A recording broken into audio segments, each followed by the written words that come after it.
नमः शिवाय। श्री महालक्ष्मी नमः। नमो भगवते वासुदेवाय। जय मां सरस्वती, जय सूर्य नारायण। राधे राधे। घर के मंदिर में जलने वाले दीपक और घंटी रोज धोने वालों, गौर से सुन लो, वरना पूरा घर बर्बाद हो जाएगा। जीवन में चाहे कितनी भी मुश्किलें क्यों ना आए, एक चीज कभी मत भूलिए, पूजा मंदिर में रखी घंटी, देवी देवताओं की मूर्तियां और जलते दीपक के साथ कुछ गलतियां ऐसी होती हैं जो अगर हो गई तो किस्मत का पहिया उल्टा घूमने लगता है। ऐसा दुर्भाग्य आता है कि संभलना नामुमकिन हो जाता है। घर में बरकत रुक जाती है, खुशियां सूख जाती हैं और गरीबी ऐसे कदम चूम लेती है कि चाहकर भी हटती नहीं। हो सकता है आप भी अनजाने में वही गलतियां कर रहे हो, इसलिए पैसा पास टिकता नहीं। घर में अशांति रहती है और सफलता बस दूर से हाथ हिलाती है। हम बिना समझे जाने अनजाने कुछ ऐसा कर बैठते हैं जो हमारे भाग्य का दरवाजा बंद कर देता है, और जब सब हाथ से निकल जाता है तब हमारे पास रह जाता है सिर्फ पछतावा और ताने। लेकिन घबराइए मत, आज हम आपको पूजा मंदिर से जुड़ी हुई रहस्यपूर्ण बातें बताएंगे। ये सिर्फ जानकारी नहीं, ये आपकी जिंदगी बदलने की कुंजी है। बहुत से लोग पवित्र वस्तुओं को धर्म का प्रतीक मानकर मंदिर में रख लेते हैं, लेकिन वही सबसे बड़ी गलती कर बैठते हैं। आज हम विस्तार से जानेंगे कि पूजा मंदिर में कौन सी चीजें रखना शुभ है और कौन सी अशुभ। दीपक कितने बजे जलाना चाहिए और जलाते समय कौन सा मंत्र बोलना चाहिए। घंटी कब बजानी है, सुबह बजानी है या शाम को, और कितनी बार। शंख कब और कैसे बजाना चाहिए और बजाते समय किस मंत्र का जाप करना चाहिए। दीपक रोज धोना चाहिए या नहीं। मंदिर में कितनी मूर्तियां रखनी चाहिए और क्यों। ये 7-8 बातें छोटी लग सकती हैं, लेकिन इनका असर आपकी किस्मत पर सीधा पड़ता है। एक भक्त ने हमसे पूछा था, गुरुजी मैं रोज पूजा करता हूं लेकिन फल क्यों नहीं मिलता, उल्टा नुकसान ही हो जाता है। पूजा हमारे जीवन का अभिन्न हिस्सा है। हर कोई किसी न किसी देवी देवता की आराधना करता है।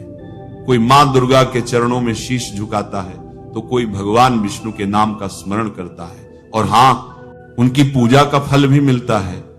लेकिन क्या आप जानते हैं, छोटी छोटी अनजानी गलतियां ही उस फल को रोक देती हैं। ये गलतियां इतनी मामूली लगती हैं कि हम इन्हें नजरअंदाज कर देते हैं, लेकिन शास्त्रों में साफ लिखा है पूजा में पूर्ण फल पाना है तो इन बातों का ध्यान रखना जरूरी है। आज हम बात करेंगे घर के मंदिर में दीपक और घंटी के सही उपयोग के बारे में। क्या दीपक को रोज धोना चाहिए या हफ्ते में 1-2 बार धातु का दिया हो तो कब और कैसे साफ करना चाहिए। मिट्टी के दीपक का सही समय और सही अवसर कौन से हैं। मंदिर में किस प्रकार की घंटी का उपयोग सबसे शुभ माना जाता है। घंटी कब बजानी है, कितनी बार बजानी है, और क्या शाम की पूजा में घंटी बजाना उचित है। इन सभी सवालों के जवाब आपको आज मिलेंगे। सबसे पहले बात करते हैं मिट्टी के दिए की। यह साधारण सा दिखने वाला दिया वास्तव में शुद्धता और पवित्रता का प्रतीक है। दिवाली हो, कोई धार्मिक पर्व हो या फिर कोई बड़ा अनुष्ठान, मिट्टी का दिया जलाने का अपना ही महत्व है। घर के मंदिर में या दरवाजे के पास जब इसे जलाया जाता है तो ऐसा लगता है मानो लक्ष्मी माता खुद आपके आंगन में प्रवेश कर रही हो। जब यह दिया मंदिर में रखा जाता है तो इसके नियम बदल जाते हैं। मिट्टी का दिया एक बार जलाने के बाद दोबारा मंदिर में नहीं रखना चाहिए। हर बार नया मिट्टी का दिया ही उपयोग करना शुभ माना गया है। ऐसा करने से वास्तु दोष दूर रहता है और घर में बरकत बनी रहती है। मंदिर की घंटी से जुड़े हुए रहस्य जो शायद आपको पहले कभी नहीं बताए गए। अब आते हैं धातु के दिए पर। आपने देखा होगा कि लोग पीतल या तांबे के दिए इस्तेमाल करते हैं। ये न केवल सुंदर होते हैं बल्कि इनका धार्मिक महत्व भी अत्यंत गहरा है। इन्हें सिर्फ जलाना काफी नहीं है, इनकी शुद्धि भी उतनी ही जरूरी है। इन्हें रोज धोकर, खासकर गंगा जल से साफ करना चाहिए। गंगा जल से धोने पर दिया पवित्र हो जाता है और घर में सकारात्मक ऊर्जा चारों ओर फैल जाती है। अगर आप हफ्ते में केवल एक बार इन्हें साफ करते हैं तो ये पूरी तरह से शुद्ध नहीं हो पाते, इसलिए इसे अपनी रोजाना की आदत बना लें। और अब आते हैं घर के मंदिर की घंटी पर। पीतल की घंटी की ध्वनि ऐसी होती है जो वातावरण की नकारात्मक ऊर्जा को तुरंत दूर कर देती है और सकारात्मकता का प्रवाह बढ़ा देती है। लेकिन भक्तों, इसे कभी भी दक्षिण दिशा में न रखें, ये अशुभ माना जाता है। घंटी को हमेशा पूजा स्थल के पास या मंदिर के प्रवेश द्वार पर रखें। सबसे शुभ घंटी वह होती है जिस पर गरुड़ की नक्काशी हो। इसे गरुड़ घंटी कहते हैं और इसे अत्यंत पवित्र व फलदायक माना गया है। अब सवाल आता है, घंटी कितनी बार बजानी चाहिए? भोग लगाते समय घंटी को 5 बार बजाएं। ऐसा करने से भगवान भोग को जल्दी स्वीकार करते हैं। पूजा के दौरान घंटी को जोर जोर से या लगातार नहीं बजाना चाहिए, सिर्फ 3 बार बजाना ही उचित है। घंटी को हमेशा दाहिने हाथ से बजाएं और इसका मुख पूजा स्थल की ओर होना चाहिए। याद रखिए, घंटी को सुबह की पूजा में ही बजाना शुभ माना गया है। शाम की पूजा में घंटी बजाने से बचना चाहिए, उसके तरस अमेजगाम करने चाहिए, क्योंकि शास्त्रों में इसे उचित नहीं माना गया है।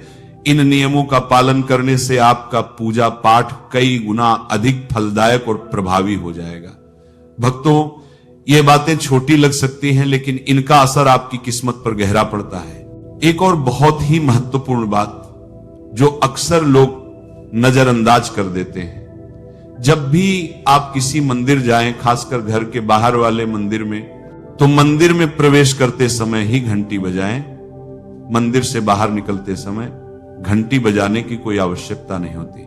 जब आप घंटी बजाते हैं तो ये सिर्फ आवाज नहीं होती, ये भगवान को दिया गया संकेत होता है, प्रभु मैं आपके द्वार पर आ चुका हूं, आपकी शरण में हूं।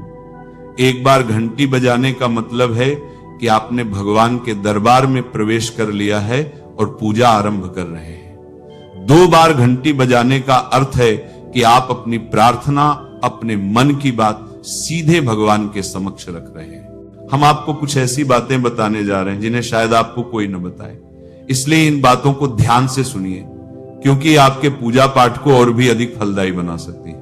अब आइए जानते हैं पूजा मंदिर के कुछ आवश्यक नियम। पूजा करते समय आपका मुख हमेशा पूर्व दिशा की ओर होना चाहिए। यह दिशा सबसे शुभ मानी जाती है, क्योंकि यहां से सूरज की पहली किरण आती है जो सकारात्मक ऊर्जा से भरी होती है।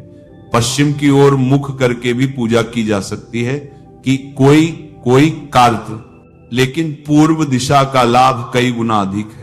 घर की सीढ़ियों के पास पूजा घर बनाना अशुभ माना गया है, क्योंकि वहां नकारात्मक ऊर्जा का प्रवाह अधिक होता है। भगवान का आसन हमेशा आपके आसन से ऊंचा होना चाहिए। कम से कम 10 इंच भगवान की प्रतिमा को सीधे जमीन पर रखना अशुभ माना जाता है।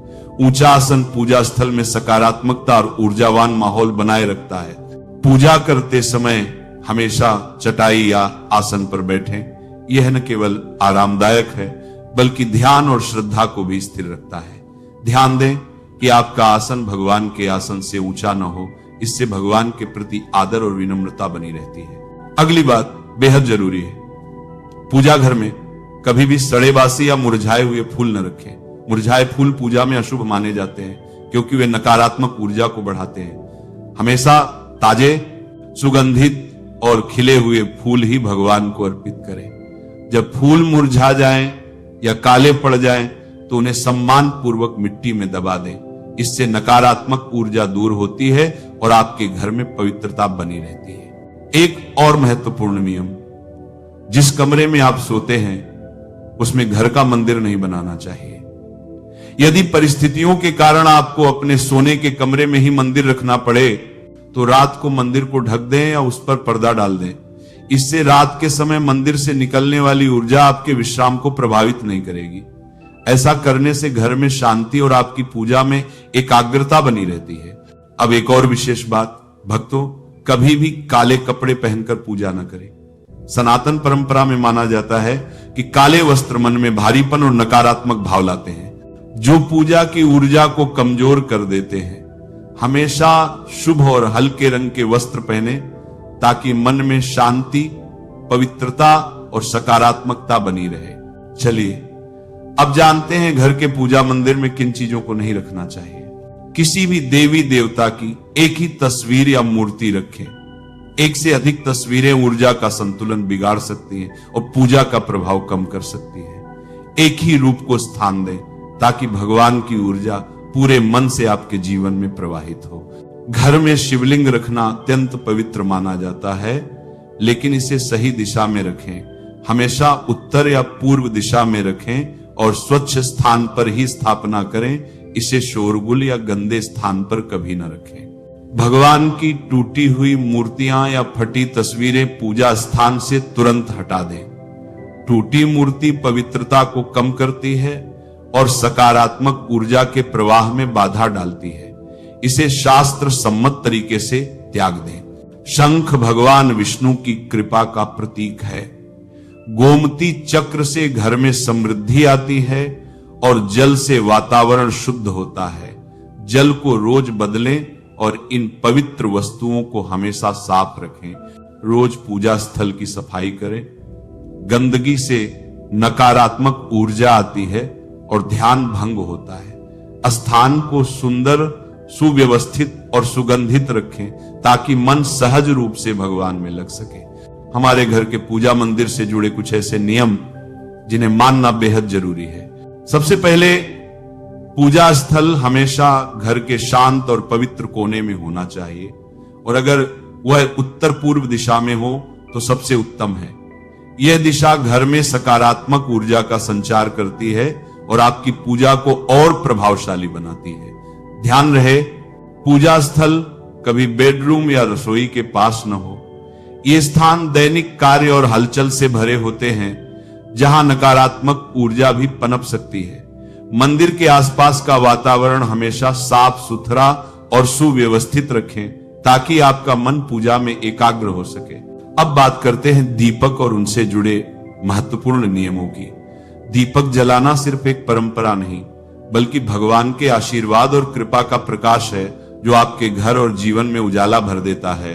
दीपक को हमेशा भगवान की मूर्ति के सामने रखें ताकि उसकी रोशनी सीधे भगवान तक पहुंचे और आपके पूजा स्थल को पवित्रता से भर दे। याद रहे, टूटा हुआ दीपक कभी न जलाएं। पूजा के समय एक साथ 2 दीपक, खासकर तेल और घी के भी ना जलाएं, क्योंकि दोनों की ऊर्जा अलग होती है और गलत तरीके से जलाने से पूजा की शक्ति कम हो सकती है।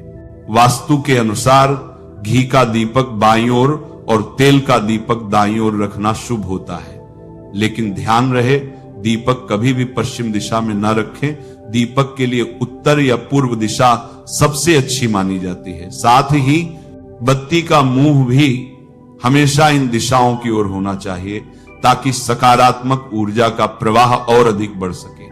घी के दीपक में रुई की बत्ती और तेल के दीपक में लाल मौली की बत्ती का प्रयोग करें। रुई की बत्ती से प्रकाश स्थिर और शुद्ध होता है, जबकि लाल मौली वाली बत्ती से वातावरण में शुभ ऊर्जा का संचार होता है। नवरात्रि या विशेष अवसरों पर मां दुर्गा और मां लक्ष्मी के सामने गोल बत्ती वाला दीपक न जलाएं, क्योंकि इसे अशुभ माना जाता है। और एक नियम और याद रखें, घी का दीपक जलाने के तुरंत बाद तेल का दीपक न जलाएं। इनके बीच अंतर रखें ताकि वातावरण में संतुलन और पवित्रता बनी रहे। इन छोटे छोटे नियमों का पालन न सिर्फ आपके घर में शांति और समृद्धि बनाए रखेगा, बल्कि आपकी पूजा को भी अधिक फलदायी बना देगा। अब छठवीं बात ध्यान से सुनिए। दीपक हमेशा उसी समय जलाना चाहिए जब भगवान जाग रहे हो, जैसे सुबह के शांत और पवित्र समय में जब पहली किरणें धरती को छूती हैं, उस समय पूजा करते हुए दीपक जलाएं। फिर शाम को आरती के समय जब दिन की थकान ढल रही हो और वातावरण शांत हो रहा हो, उस समय का दीपक वातावरण को और भी पवित्र कर देता है। ये दोनों समय सिर्फ पूजा के लिए ही नहीं, बल्कि ध्यान और आत्मिक ऊर्जा को महसूस करने के लिए भी सर्वश्रेष्ठ होते हैं। इन पलों में दीपक जलाने से घर में सकारात्मक ऊर्जा का प्रवाह बढ़ता है और आपका मन भी निर्मल होता है। 7वीं बात, दीपक जलाना केवल धार्मिक नियम नहीं है, वास्तुशास्त्र और ज्योतिष शास्त्र में भी इसका गहरा महत्व बताया गया है। दीपक जलाने से न केवल घर में सकारात्मक ऊर्जा का संचार होता है, बल्कि यह हमारे जीवन के 7 चक्रों को संतुलित करता है। यह नकारात्मकता को दूर करके वातावरण को शुद्ध करता है और आपके मन को शांति प्रदान करता है। दीपक की हल्की स्थिर लौ मानो भगवान का आशीर्वाद आपके जीवन को रोशन कर रही हो। जब भी आप दीपक जलाएं, ऊपर बताए गए सभी नियमों का पालन जरूर करें। यही नियम आपके जीवन में भगवान की कृपा को स्थायी बनाएंगे और घर में